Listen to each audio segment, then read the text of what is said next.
it's the Thanos dilemma a little bit. It is the Thanos dilemma. Like, do you wipe out a race to save all the other races and all the future people? Like, is that a morally just decision to make? I don't know. Like, that puts Alan in who's a funny character. I know. It's like, I love Alan. I don't want him to be in this hard and he's position. in this, like, super difficult place.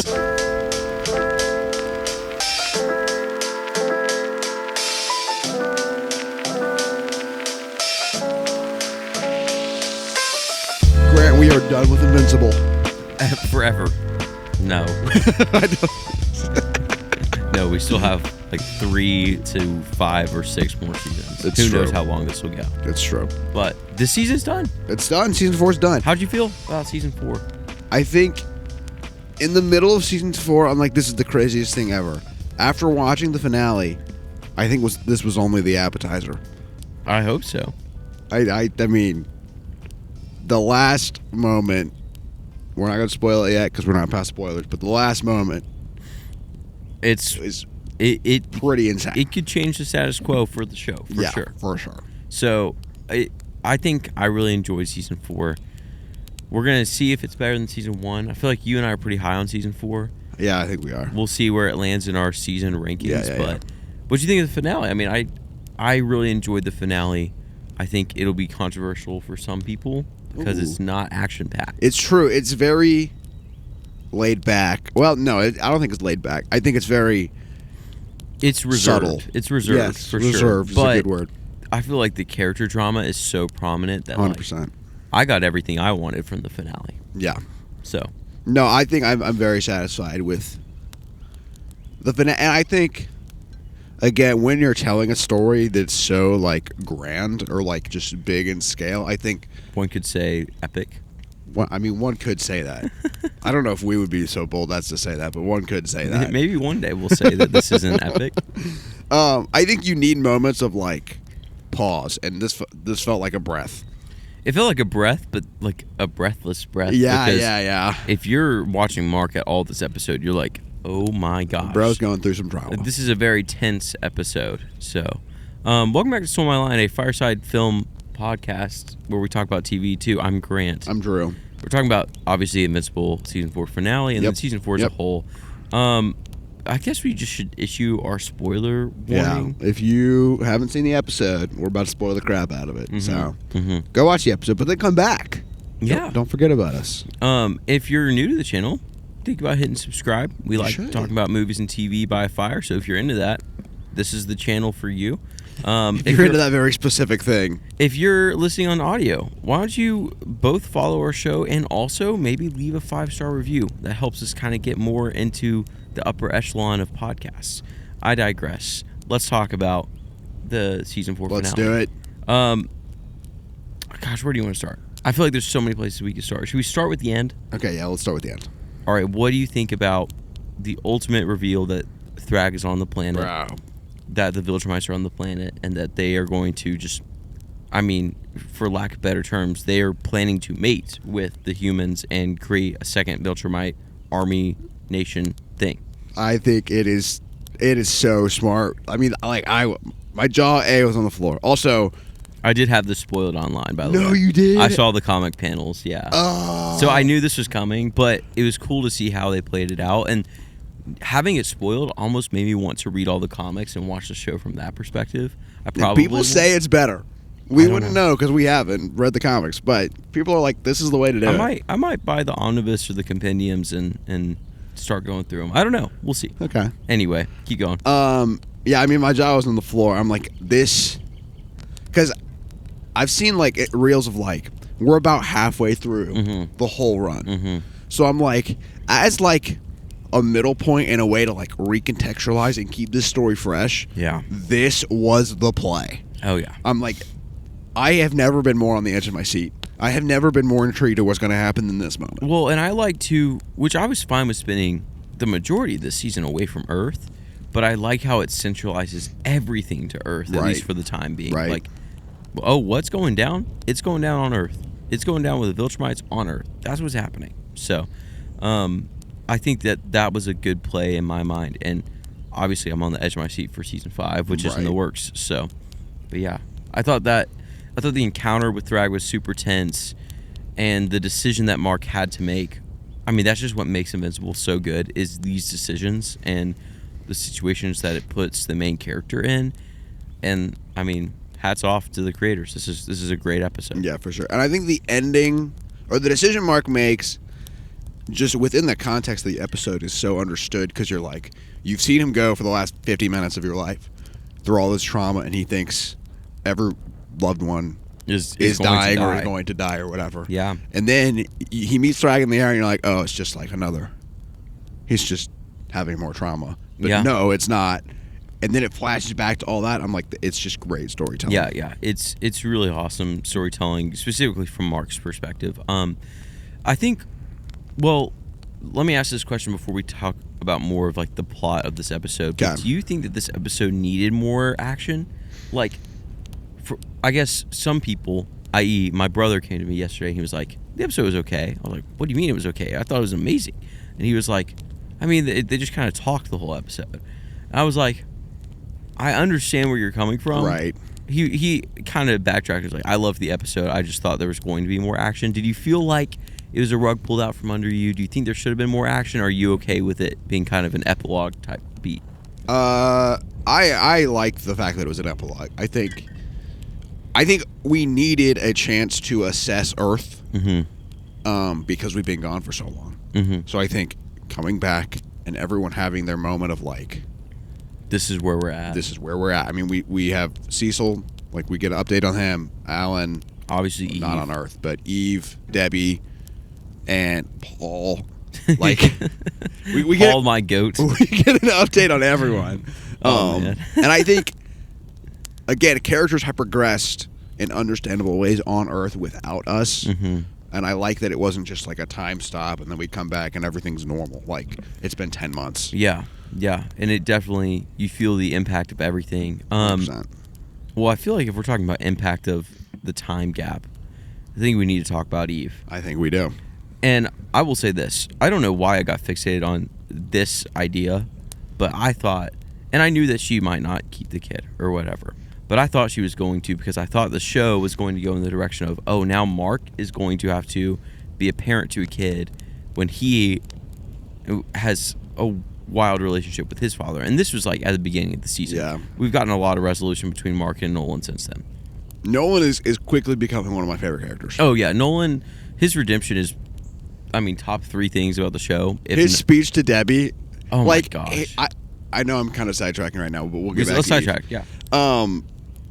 But his speech to Debbie in this episode was A, like beautiful, and B, it made me kind of dislike Debbie in this moment. Yeah, you feel But also, like, I understand why she's so angry. You feel so bad for Nolan, though, because, like, forgiveness is a real thing that, like, people need. And obviously, if you've done something really terrible, it's hard to forgive and also hard to move on. But, like, from Nolan's perspective, he's like, I'm sorry. I want to change. Like, I am trying to change, and no one's seeing it. Now, granted, he did kill a lot half of people. the planet or something, or like an astronomical number of people, and lied for 20 Cecil years. said it, and it was like a little over 2,000 or something. Yeah, I mean, the Cecil Nolan moment was also great. I was going to say, that was a really great moment for Nolan, too, just because it's this tension of, like, him versus Earth. Like, there was the relationship between him and Debbie, but now it's like, can I stay here on Earth or can I not? Right.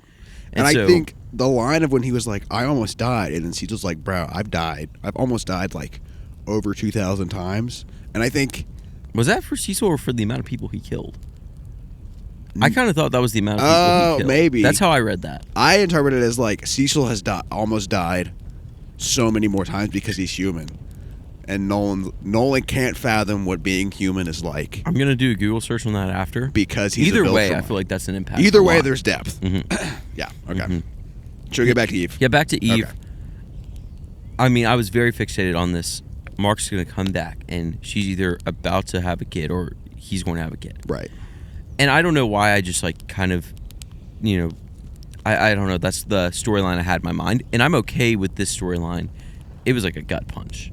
I think, I mean, obviously, just in general, like, Mark gets back and that's what he finds out. Yeah. Like, that's a lot to process, and Mark's already processing, like, where the Viltrumites. Yeah. So I don't know. How'd you read that scene with Eve? Obviously, there was a lot of sadness, but like you feel bad for Eve because like she would have had to walk through all of pregnancy without Mark, and like she made a decision, and was that right or wrong? One could go either way, but like still, there's a lot. There's just so much gray area and tension and emotion between those characters. I really appreciated the scene. I mean, I think something Invincible is phenomenal at, and we've said this before, is like wrestling with these hard moral questions. Mm-hmm. So like whatever side you're on, whether you agree with abortion or not, it's like you see where Eve's you understand the character's perspective. Yeah. And yeah, I mean, I think, like, again, every character has motivation behind what they do. So Eve's motivation is very understandable. She didn't know if Mark was going to come back, when Mark was going to come back. So it's very understandable why she did what she did, whether you agree or not. Yeah. And we're not going to make this about abortion. We're just talking about the show. Yeah. So I do think that it's one of those what ifs that you can get into, like, man, well, what if Eve had chosen differently? Like, what if she had told Mark before? How would that have impacted the show? And I mean, Mark kind of wrestles with that. Do you think Mark would have stayed? Yeah, I think Mark would have stayed. With the place that he's at now, I think he would have. Oh, well, I don't know. I might backtrack. I don't think. I mean, I do kind of think that we might hit a similar point later in the show of like, I don't know, maybe Eve's not pregnant, but like, there will be a choice of, do I save the people I love versus trillions of for sure the galaxy's lives? Well, and that's the thing that he kind of encountered at the end of this episode, and you literally have a shot of Eve that like you could tell was the final deciding point when Thrak says, you are just going to ignore us and we're going to build our army. Yeah. And like Mark knows if he alerts the planet, a ton will die, but he will probably save infinitely more, Right. But at the same time, his loved ones are there. Eve is there. His mom is there, right? And so he has to make that decision now in a smaller way. And so, it's true, yeah. But yeah, I don't know. I think Mark said, yes, the Viltrumites can stay and make their own children because of Eve. I think Mark would have stayed because of Eve. That's my... No, I think that's a good argument. Yeah, that's where I'm at. I think that's good. But I mean, the moral conundrum at the end of this episode is ridiculous. It's like, it's so good and also like so hard. I'm like, I don't know what I would do. Yeah. Do you want to shift gears, or is there anything else you want to say on Eve? No, I think we can shift gears. How do you feel about there being no fallout between Mark and Cecil yet? I guess there could be. I think there definitely could be. But you're talking specifically the fact that Cecil let Conquest live. Yeah, and there was a lot around the internet of Mark coming back and like, just beating Cecil to a pulp. And that it just never happened. It was kind of just a very, like, Cecil was there for Mark. And it was, it was very opposite of what I was expecting, but I don't think Mark was in anger mode at all. Like, I think, I don't know. I mean, I personally liked it. I didn't mind it. I think I'm usually team Cecil. So I think Mark has been a little hard on Cecil's perspective, especially like season 3. So like I liked that Mark came back. It was just like, I mean, we might have a conversation like, "Hey, yo, you let Conquest live? Like, what the frick?" But and again, like Mark, there are bigger fish to fry. Yeah. I feel like. Yeah. Like Conquest is dead. Thrag is out there. It's the fish. And Mark was dealing with Thrag trauma at the time and asked for therapy. Mm-hmm. And then we find out Thrag is on Earth. So I'm like, honestly, if Conquest never gets brought up again, I'm fine. Yeah, we've shifted gears for sure. Yeah. And I appreciate that about the show. It's like we're not lingering on stuff that could be deemed unnecessary. I do think the next season, I'm so just intrigued to see how Mark handles this, because I saw this too in the comics. Mark and Nolan know that Thrag is there. In the show, it's just Mark. Yeah, I mean, I'm sure that episode 1 of season 5, Mark tells Cecil and Nolan, surely. Well, Nolan's out. Nolan's gone. Yeah, but he's like, Cecil can talk to us. Yeah, that's true. I don't know. Like, that's the thing, though. If Cecil knows, then the Viltrumites know that Mark ratted him out because Mark's the only one that knows. But how do they know? Because Mark's the only one that knows. Oh, yeah, if they find out that Nolan So if knows. Cecil finds out and the Viltrumites start getting pinpointed, it's because of Mark. Yeah. Which means they go after Mark and then Debbie, after Debbie and Eve. So, like, that's the conundrum. Like, that's the tension, and that's so good. It's so good. It's so Oh, good. man, I'm so excited. But yeah, I don't know. I'm trying to think of other plot things we can talk about. I have one hypothetical question for you, but do you have any other plot stuff? Thoughts on Debbie going to space? I liked it. It was a good decision. I think it is. And I think a lot of great TV shows do this, where it'll put two characters that maybe wouldn't normally interact or maybe need to interact in a confined space. In a confined space or interesting situation. I mean, Game of Thrones does this all the time with characters. Like, Invincible has been doing it a ton too. Like you saw with, Nolan and Alan, would that have been 2 seasons ago? It all runs together. Nolan and Alan, that was this season. No. Nolan and Alan? That was like season 2 when they were in prison. In the prison. Yeah. So, I digress. I'm excited to see that dynamic play out, and I mean, you even got a glimpse of that moment where Nolan shows Debbie, "This is the view. It's beautiful." Yeah. And then he reaches out, and that was maybe my favorite moment from this whole episode. I'm not even kidding. It's so good to see him reach out and then like just put his arm back down. Oh, it's awesome. So good. It's so good. But yeah, I thought that was great. I think Debbie's conversation with Paul too was very good. Of like, hey Debbie, you might be in the wrong here a little bit. Yeah. Like, I think she's starting to break down the wall a little bit. Yeah, even though it's very much still there. So I'm excited to see how that plays out. Yep. And how that resolves. I don't know. So. Okay, what's your hypothetical question? Why didn't the Viltrumites do this sooner? Because here's my thing. Okay. And I know that their structure is Nolan weakens the planet and then they take it over. Right. But they knew that Mark was like basically I know he was half human, half Viltrumite, but he's functionally a Viltrumite. Like, he works as a Viltrumite. He's as strong as any of them. They knew that from season 2, right? Maybe. Yeah, it would have been season 2. Yeah, because is that when Anissa comes? Mm-hmm. Yeah. Okay. Mm-hmm.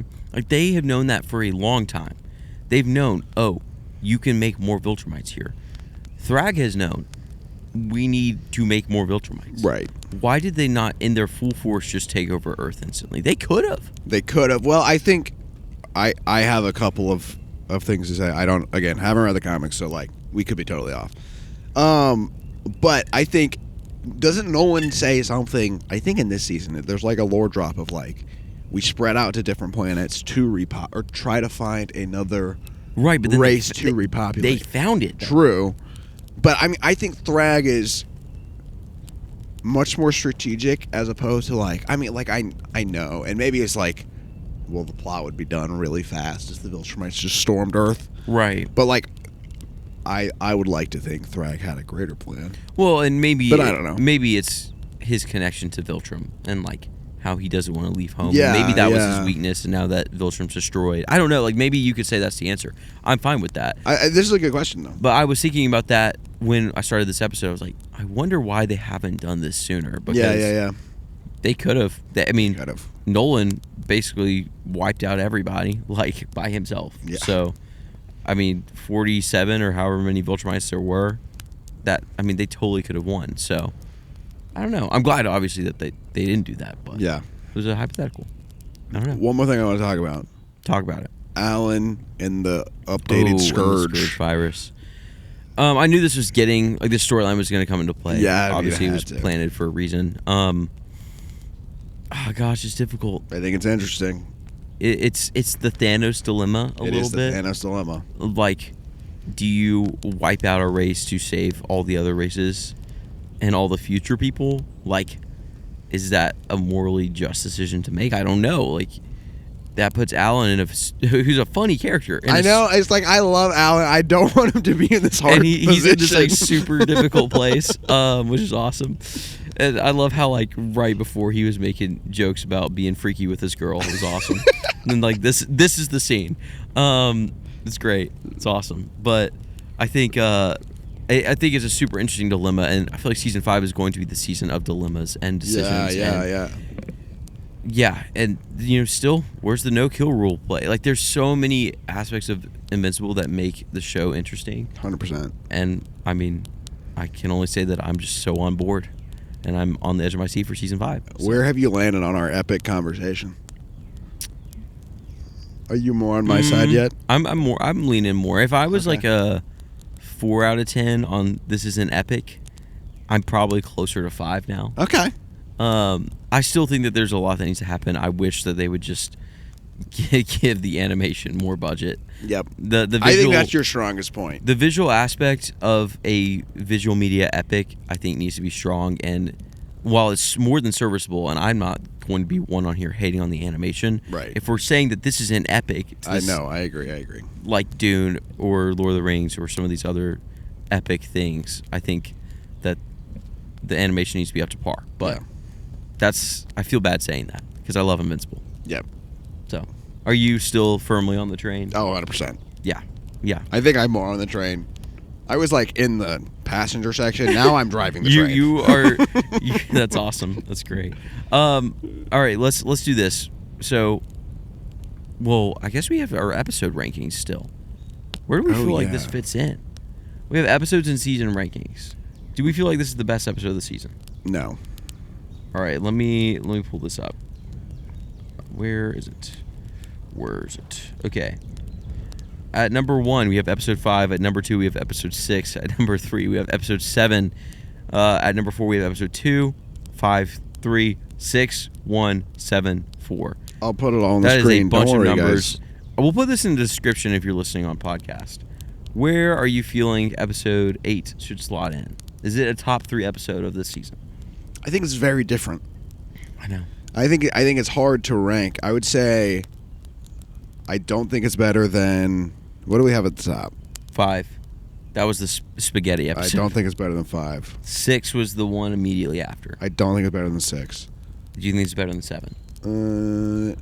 I'm okay with putting it right below 7. Okay. This is the 4th best episode of the season. That's the thing. But again, I think I liked this episode maybe more, though, just because it was so subtle. But I think for having a superhero show and having no action, I can't put like a subtler episode above the sick action sequences. Okay, I'll let it go. Okay, I'm fine. Do you agree? I think I would slot this one above 7. That would be I think I might be leaning more that way, actually. Should we do this? Yeah, we're gonna switch. All right, we're switching it because it's our podcast. We make the rules. This is the 3rd best episode officially of. I think that's gonna piss people off because that is people love 7. This one might be really divisive. I know, honestly, but everyone said we were lower on 7 than we should have been. And again, like I'm not low on 7, guys. Hear me say that. Like 7's awesome. 7's like a 9 out of 10. I love 7. Okay, this show is just really good. Yeah, I mean, that's the thing about this episode, though, and I think the creators have kind of mentioned, too, like, this is an understated episode, but you kind of had 2 or 3 finales right before this. Yeah, like, no, you had for real. 3 episodes full of action and crazy moments. So for this to be understated, like, I'm fine with that, and I'm great with that. I don't feel like I missed anything from the season. Yeah. So, speaking of seasons, let's figure out where the season rates in all of our season rankings. Yep. At number 1, we have season 1 as the best season. Which at number 2, we have season 3. Yep. At number 3, we have season 2. Yep. Where are we slotting this season? And I don't think it's.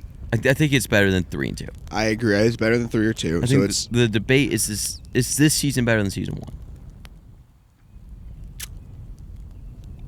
I think episode 4 is a knock on this season. I would agree. I would argue the weakest point of the season. That season 1 is a lot more contained, which is not good or bad. But I would argue season 1 is like a very just contained and solid story, as opposed to season 4, which is not as contained, which again not bad. But the fact that episode 4 is in here is a stumbling block. I will say there are some episodes in season 1 that I feel like are kind of weaker. I would say honestly, this is gonna hurt some people's feelings. Episode 1 that's the point. That's the point. Okay. Okay. Episode 1 up until the end is not. It's the most basic superhero. But thing it's you've ever it's seen. supposed to subvert your expectations. I'm aware of that, but Okay. I think it's gimmicky. Nah, I don't think it's gimmicky. I think it's. Gimmicky. I don't think it's gimmicky. Okay. I think some of the early episodes with the Guardians. Is it Guardians of the Globe? Yeah. Gosh, there's so many. I almost say Guardians of the Galaxy. Yeah, I feel like some of those episodes where they're deciding that is like kind of boring, relatively. But I still love season 1. Gosh, some people are gonna get mad at me in the comments. I think season 1 is still better than season 4. Slightly. I'll agree. Yeah. Okay. I Wait, think you were just knocking on season 1. I was trying. No, listen. Here's what I was trying to do, guys. I was trying to think of reasons to make it a good argument. I still think season 1 is better than season 4, specifically because the last 2 episodes. Now, if the last 2 episodes of season 1 were not as good, I would say season 4 is better. I would agree. But the last 2 episodes, especially the drama between Mark and Nolan, and that last episode, it's like that makes the season. Yep. I think season 4 is incredible, by the way. So don't go to the comments and be like, y'all are too low in season 4. No, we're not. They're neck and neck. They're both incredible. Now, if somebody's like, you're too low on season 2, we'll hear your take. Yeah, that's a fine conversation. That's fine. But yeah, I don't know. I liked this season a lot. I think it was phenomenal. I think if somebody said this is the best season of Invincible, I will totally hear them. 100%. Like, that is fine. I think that's a completely valid take. Yeah. I don't know. I'm bummed that we have to wait a few months before season 5. I know. But that's okay. It's okay. Because delayed gratification is good. It's good. Patience is good. Patience is great, guys. Let's work on our patience. Speaking of patience, we got a lot of stuff in the pipeline that you guys have to wait for. There's a segue. Your segues are getting better. I'm working on them. I feel like it's a podcast thing. You got to be able to segue. We have Michael coming out tomorrow. It's true, we do. We haven't seen it yet, but we are going to watch it, and it's super divisive. It is divisive. From literally what everybody's saying. So I don't know. It'll be an interesting conversation tomorrow. We're going to get into our biopics dead, or like, should this have gone a different direction? We're going to get into everything with that. Devil Wears Prada 2 comes out next week, which I'm personally excited for. I don't even know about you, but I love Meryl Streep. I think this is awesome. I haven't seen any of them, so... There's only one. I haven't read the book, but you should... There's a book?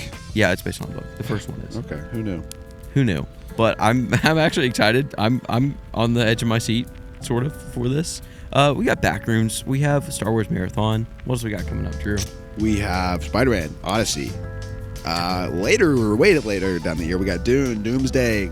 We got Lanterns. We got Clayface trailer just came out. It was pretty sick. Did you see it? Yeah, I did. It looks sick. And House of the Dragon season 3. House of the Dragon season 3. Legend of Aang, which is leaked online now, but we're still gonna review that. Yeah, like, we're gonna touch on basically everything. So if you like what we do here, anything happening in the film, TV, pop culture space, we're doing it. Yeah. So hit that subscribe button. Hit the like button. Hit the comment. Hit the comment button. Then there's not a comment. Hit the keys. Hit the keys. Yeah. Say some kind things and don't get mad at opinions. This is all for fun, and we love talking about. It's true. Movies and television. And yeah, maybe hit the bell if you're like really feeling crazy. Yeah. You can get some notifications about what we do here. But thanks for tuning in. We love you guys. Take a break. Enjoy the film. And Invincible. But mainly Invincible. Enjoy Invincible.